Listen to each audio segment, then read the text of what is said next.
Ms. Haddock, are you familiar with some new technologies that are being developed, which I guess for lack of a better term would be considered distributed stormwater management, so that a homeowner through a fence device I just was introduced to, collecting stormwater through the roof and gutter system, but then filling up what look like fences and could actually make a home independent in its water needs for up to a year? So I know that the Australians did some of that in some of their communities during the last drought. My colleague Jay Lunn from UC Davis has just written a blog that talks a little bit about the economics of thinking about these kind of techniques, sort of rain barrels, or this is basically like a different shaped rain barrel in a way. That's the idea. Yeah. So I'm hesitating just to not sound. I don't want to say too skeptical. No, right. So it's something that can be useful in some ways. We should not think about it as a big water supply solution because it's very capital intensive. Actually, the amount of water that you save with that is not a lot. The value of capturing stormwater on site is especially to prevent pollution, because if you can capture, especially if you can capture it in like the rain gardens that some cities are building now. Capture the water. It looks good because there's plants there, but it also infiltrates into the ground. That can be an effective means of pollution control. That actually is not always as capital intensive either. If you can get it to seep into the ground, it can be more cost effective. The sort of every homeowner kind of having infrastructure for it is not so much the water supply solution as, but in some places it can be useful. You wouldn't use the analogy of distributed energy generation from solar panels, for example? My guess is that distributed energy with solar is a lot more cost effective as a broad solution. Okay, very good. And then my second question will be with regard to flood control in Prop 1E, and as you had mentioned, this 10-year plus 2 timeline for a 1996 bond when the needs, as you project them to be 14 to 17 billion. And I know that there are, and we'll get to some of the administration's understanding and reasons for this in a moment, but what would your suggested changes be to address, as you said, the unaddressed core problems that are not proposed here in the budget? It's certainly a challenge. I'll start with some of the reasons that have been cited by the department. For instance, one of the reasons is that historically we've partnered with state and local governments on flood control activities. Particularly on and so that partnership involves a financial contribution, usually of where the federal government participates, they'll pick up 65% of the cost of a project. The federal government has not had those funds available in recent years on the same order of magnitude. And so one of the challenges is, and I don't envy the department, they have to decide between do we move forward on projects and use more state dollars, but ultimately perhaps get fewer projects built overall, versus do we wait to see if the federal government or locals can provide some additional funding. I think on the local funding side, Ellen has talked a little bit about some of the restrictions that they face, and so it's something certainly that you could consider. Is it quite possible, given that we're 9 years out from 2006 already, that without any significant changes, we could see 10 years pass and we wouldn't be in any different position than we are today? I think certainly the obstacles will persist, and I think the department is probably best to give you kind of what their timeline is for completing projects, but I think certainly we'll continue to see problems in the future. Very good. Thank you very much. So we have in order, Senator Nielsen, Senator Wilk, Senator Morrell, and anyone else I should add to the list. Senator Pavley, good to see you.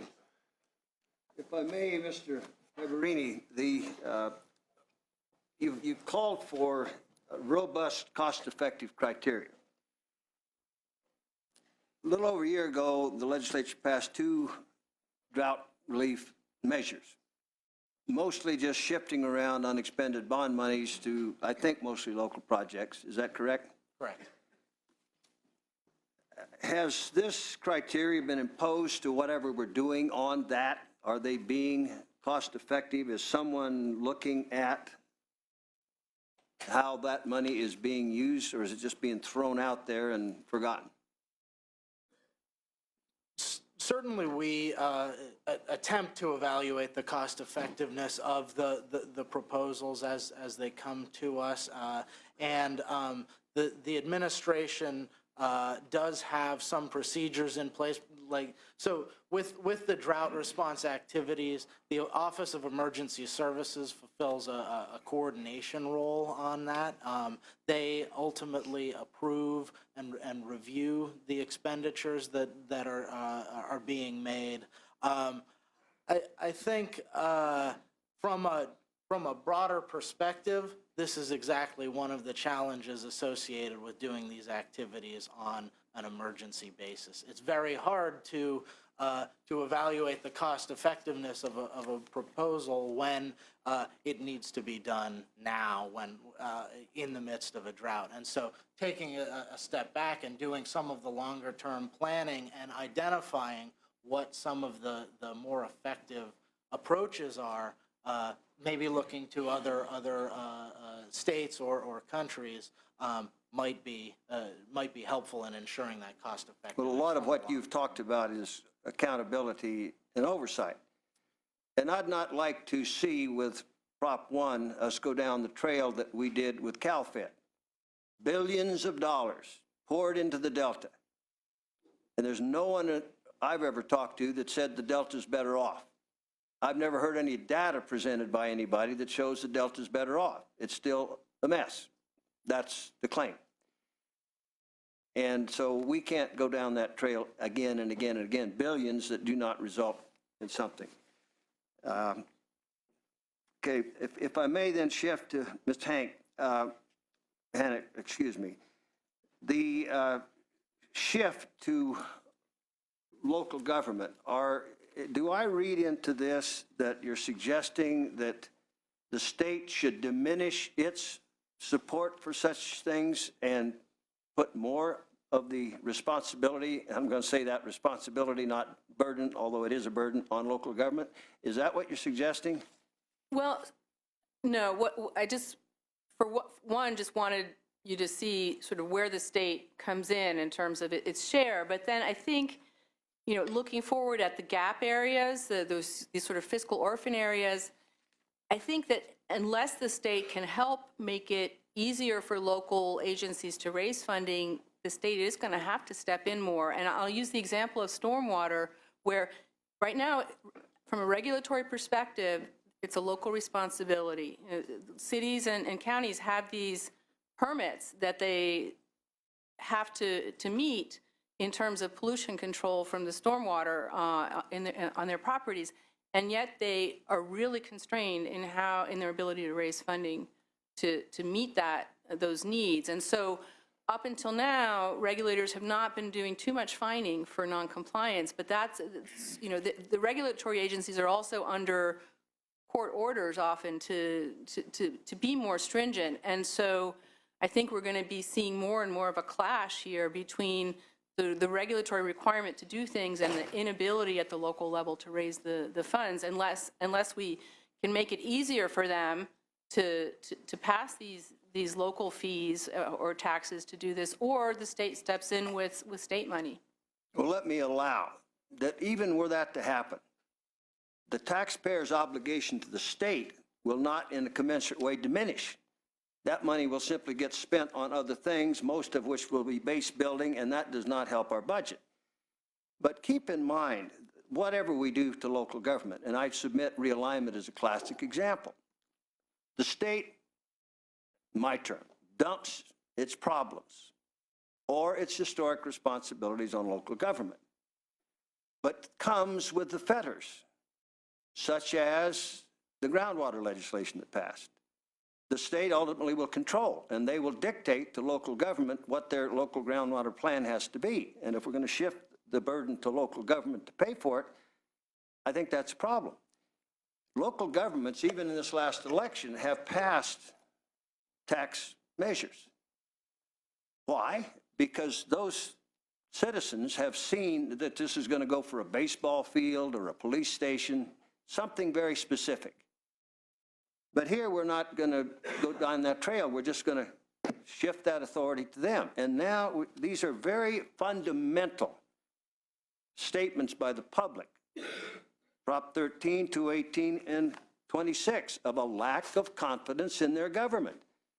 And nothing I've seen in polling shows me that they have any more confidence now than before. And being here, I say absolutely there's no confidence that they have, because this legislature historically breaks its word with the citizens again and again and again. And we're shifting more responsibilities to local government. So yes, 2/3 is a high hurdle, but it can be overcome. But let me get my last point, and I ask you to respond to that then.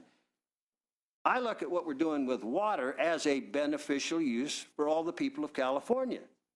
Lake Oroville doesn't just help the people of Oroville. In fact, it helps them very little. Economically, it did for a while, got Oroville on the map. But that's a public benefit for all Californians. Why should we continue to shift the burden and make it easier to impose fees and taxes? And by the way, that fee thing is out of control too. Every agency of government is trying to self-fund. Isn't that a greater tangle than the one that you're suggesting we're suffering? So that's a lot to respond to. I guess I'll just say that if I sort of compare I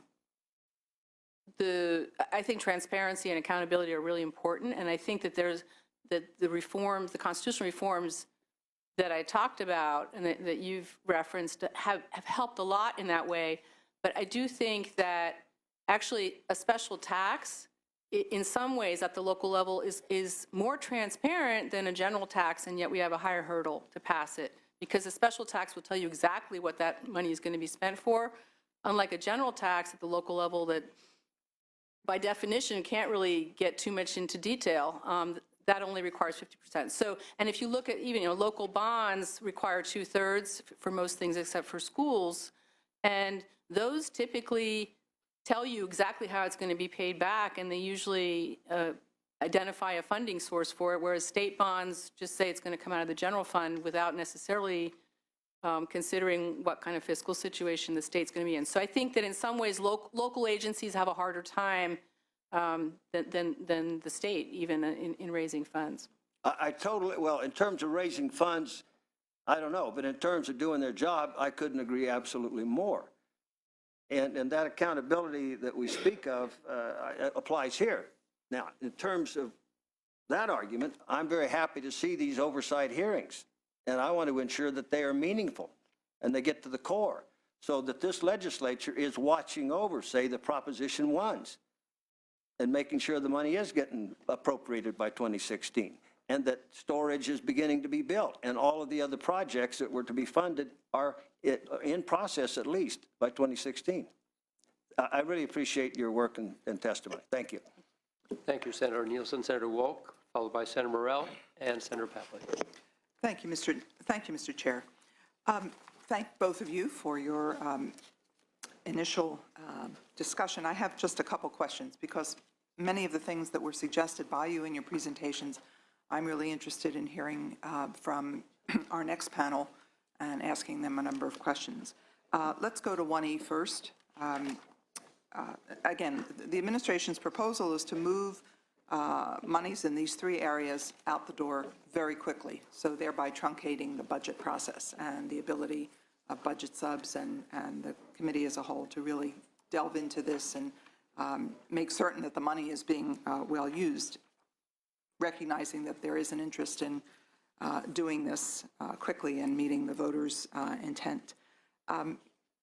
This 1E money, Is it correct to say, well, there were 4 bonds on the ballot in 2006, I believe. Do we have this issue with any other of those bonds that is unexpended money that is about to expire? Or unexpended authorization, I guess? Like Caltrans or Trans was a lot of money, 18 billion. Unfortunately, I don't know that off the top of my head, but I can certainly check on that and Okay, but to your provide you with some knowledge, information. okay, I would It's- like the answer to that. Good reason to have a budget subcommittee hearing on this. All right, and this 10 years authority plus 2 years beyond that would take us to 2027. What concerns me also is the ability that the administration is asking for to shift funding between the different categories, the local assistance, the state operations, and the capital outlays. And on page 6, you see the percent and the relative percentage of each. The locals, the local assistance, whether capital outlay or direct local assistance, really does dwarf or is the majority of the expenditures. If we were to agree to the proposal by the administration and this authority to move money between sources was allowed, what then would be the role of the legislature if suddenly there were a dramatic increase in state operations proposed 5 years from now, and a concomitant reduction in rural areas or urban area capital outlay projects? So I think to the extent that the legislature was aware of such a shift, it could ultimately revert those funds, and therefore those funds couldn't be used. Then again, they wouldn't be able to be appropriated for additional uses. But I think this is where the oversight and accountability, or the lack thereof in this proposal, becomes important. There needs to be some process by which the legislature sees these changes, and so in the case that the appropriation was made under those terms, there are some options for you to think about. All right. I think it's essential that I'm very uncomfortable with the idea that I want to be certain that over a 10-year period, through another governor, through I don't know how many legislators, that we really do, following my colleagues' concern about transparency and accountability, that we maintain some oversight, serious oversight over $1.1 billion.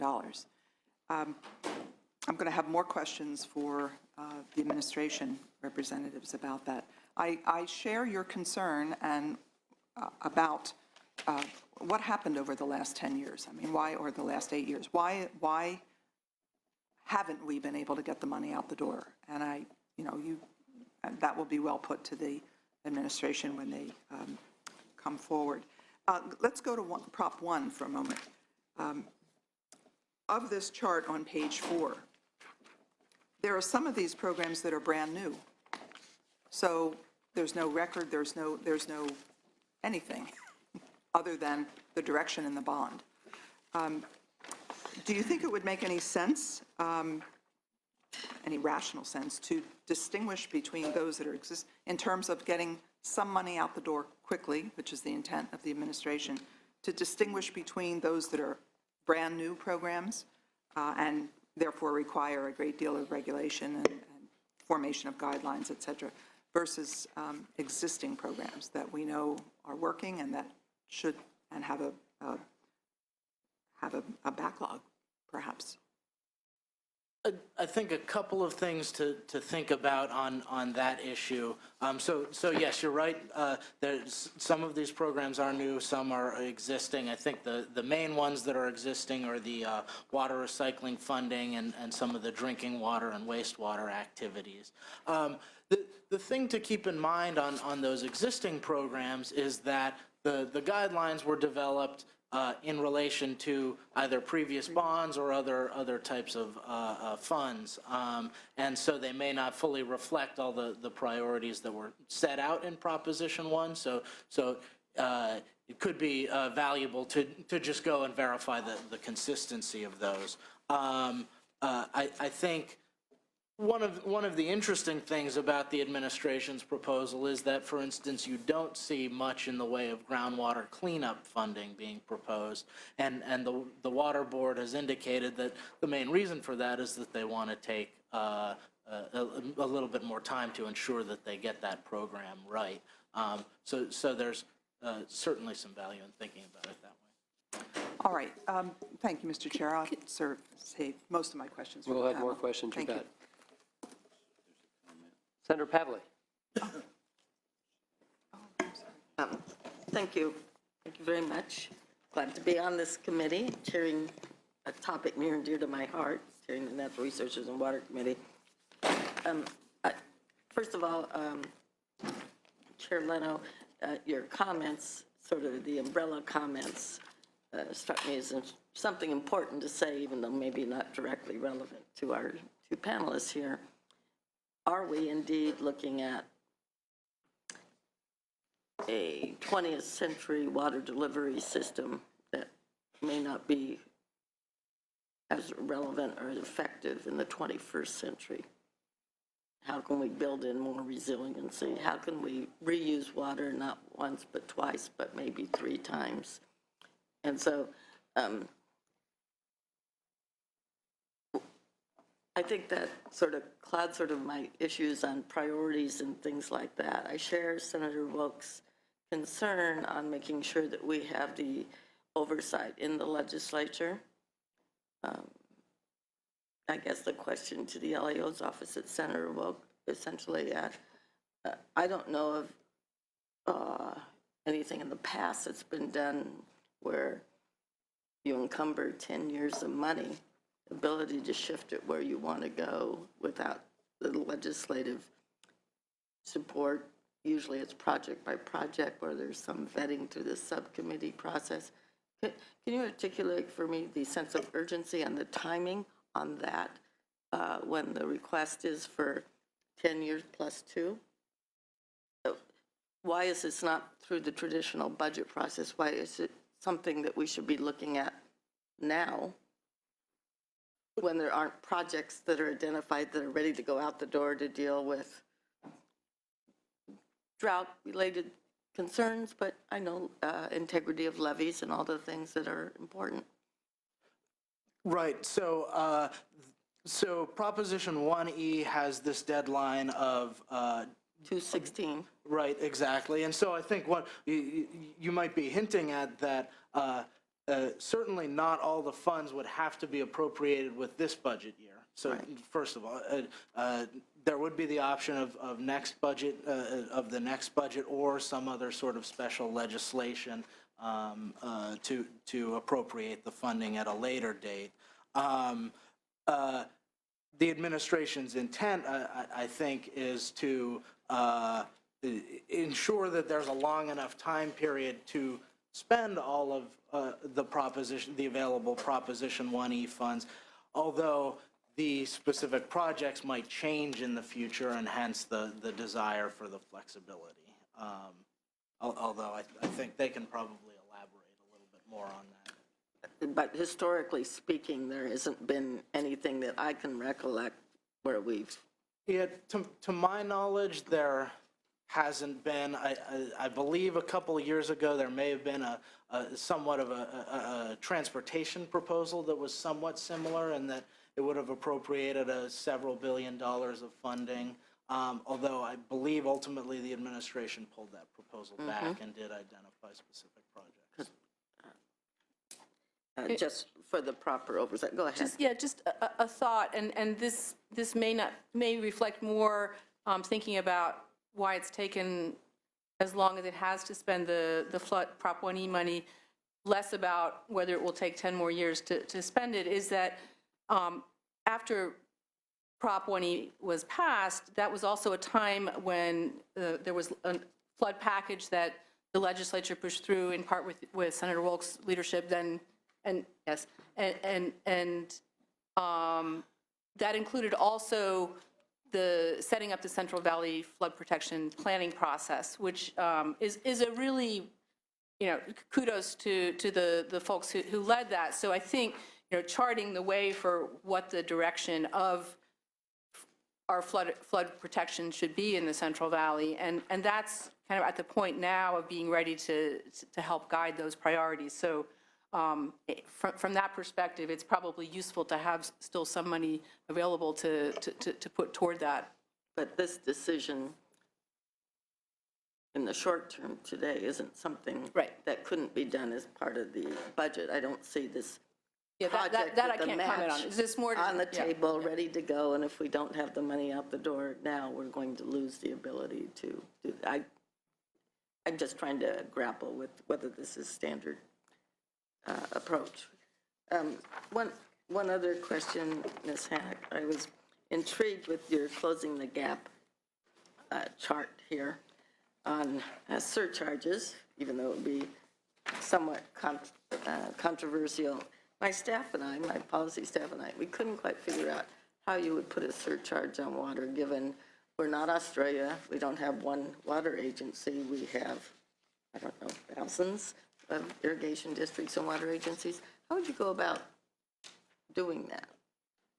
You just give the option to the local governments to implement it, but how would you do a surcharge? So if you wanted to, the local governments have that option now. Right. This would be more a way for the state to collect funds that could be used, and that could be earmarked for at the regional level, or could be for certain broader statewide purposes. It could be done on a volumetric basis. It could be done on a per connection basis based on meter size. We looked at a few different options for that. And if it was passed by the legislature and enacted, then it's something that local agencies would not have to go through a Prop 218 process for, actually. Do you have a model somewhere, the approach, collecting it, dispersing it? Right. So a few states do this now on municipal and industrial water bills. It's I think in a few states it's like a penny. It's a few from a penny to a few cents per 1,000 gallons of municipal and industrial water use, and that goes for things like safe drinking water programs. Kind of think about like a statewide lifeline program, which is something I think would be really valuable here if you think about the enduring problems that we have in addressing that issue. In the state of Kansas, it's used for funding their state water plan.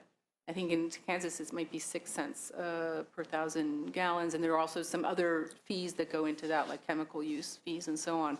So it's something that is used in the states. In Australia, in the state of Victoria, it's 5% of municipal bills, so it's a percentage on the bill, and 2% of irrigation water bills, which of course are lower because those are not treated and so on.